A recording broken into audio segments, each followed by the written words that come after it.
So this is number one, and what we're looking at are the pieces, parts, and we'll try to identify them and name them for you because Melissa doesn't really do that. She assumes that you know what's what. So this is the spindle post. This is the upright. These are the maidens. This is the mother of all. These little knobs here control the tension somewhat of the accelerated head. So without an accelerated head, you're not going to need to use these. So they just say stay dormant.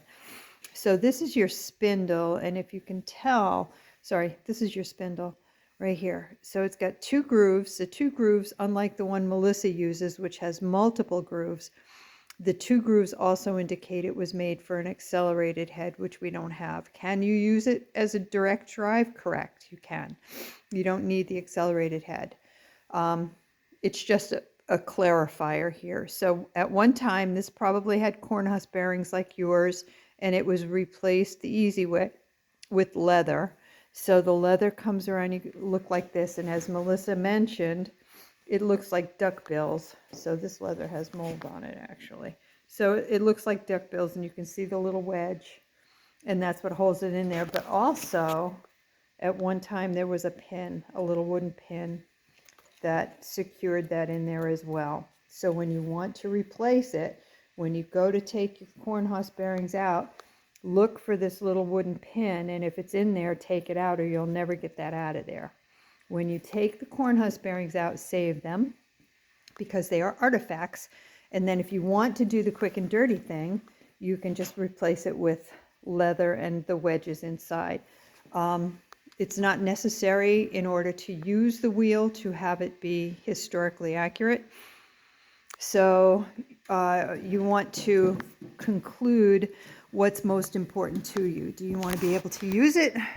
Or do you want it to be authentic to the period? Because if you do, then you're going to want to replace the original corn husk bearings with new corn husk bearings, which require a little bit of skill and practice to make correctly. In the meanwhile, if you want to use the wheel, the leather will suffice. So there's that. Now, for me, I prefer to have my tools working, my looms and my spinning wheels and sewing machines.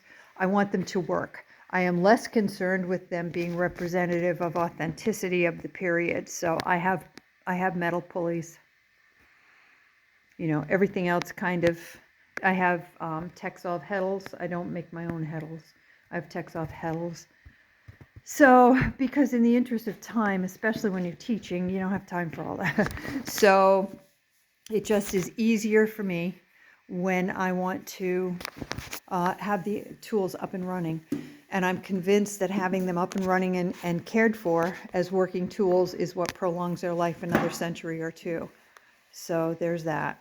So what you're dealing with here is going to be your mother of all with your maidens and your spindle assembly. So I believe you have a spindle assembly, perhaps not attached to that wheel, but in the bag. So that may very well suit your purposes for fixing that wheel yourself. And then there are other videos to follow.